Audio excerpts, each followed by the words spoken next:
Le MoMA, c'est les mômes au manège, de notre galerie d'art visuel, d'art contemporain. C'était effectivement recevoir du jeune public et sur 3 angles. L'angle de l'exposition déjà, avec les marionnettes de Yaya Coulibaly. L'angle de la fabrication. Donc pendant toute cette durée a été proposé à l'intérieur du manège un atelier de fabrication. Donc où les jeunes ont pu fabriquer des marionnettes qui ont servi aussi à la résidence artistique, spectacle vivant. Et donc cette 3e axe, justement, c'était celui d'une restitution du spectacle vivant. Vous incarnez l'âme dans la marionnette et elle fait sa propre vie aussi. La voix du feu s'entend, entend la voix de l'eau, écoute dans le vent, du son un sanglot, c'est le souffle de nos ancêtres, les morts qui ne sont pas morts. Ce qui était intéressant, c'est de rendre cet espace manège, court, de le rendre comme une école du spectateur, une école jeune public, une école qui permettrait aussi de faire travailler les gens ensemble, qu'ils partagent aussi leur propre vision et de faire travailler plusieurs disciplines, d'être sur la danse, l'acrobatie, les arts visuels, la musique, le théâtre et la manipulation d'objets. Et tout ça s'est fait aussi sur les ailes du récit de Dakar l'ineffable d'Oumar Ndao.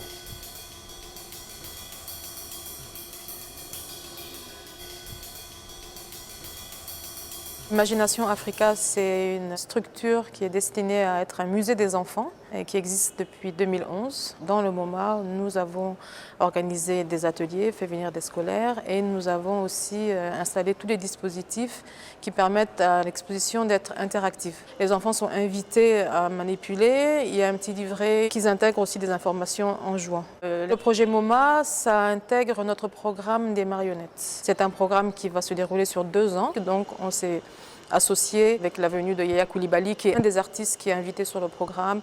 Eux, leur désir de faire quelque chose aussi pour les enfants pendant 2 mois. On a réussi à se mettre ensemble pour concevoir ce projet.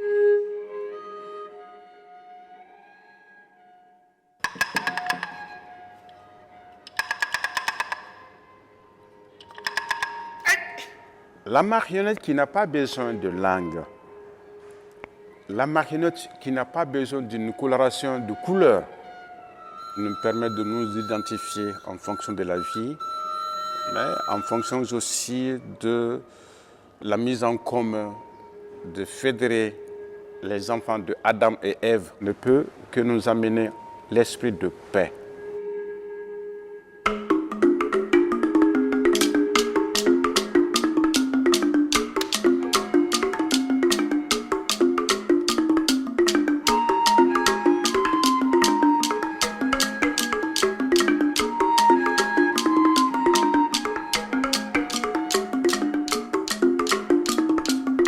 Cette résidence, pour moi, a une lecture très positive, dans la mesure, vous en conviendrez avec moi, que le monde est en train de basculer dans la violence, dans l'incroyable équation de ce qui sera demain.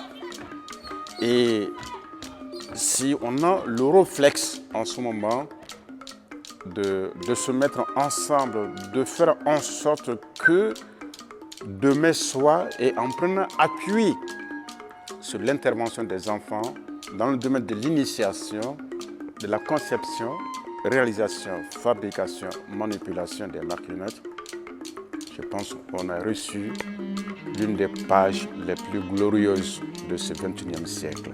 Les hommes passent, mais les actions restent.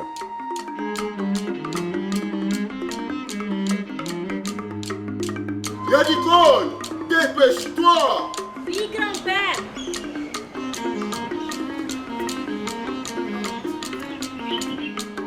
Où est-ce que tu m'amènes? Je t'amène à la mer. On a quelque chose d'important à faire.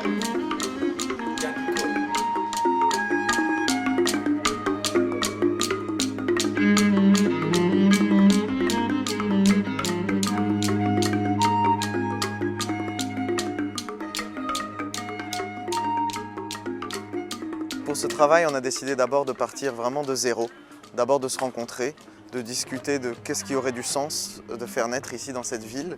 On a tout monté à partir de l'écriture, on s'est inspiré du livre Dakar l'ineffable de Oumar Ndao, qui a été une base d'inspiration à partir de laquelle nous, on est partis sur nos propres chemins à nous.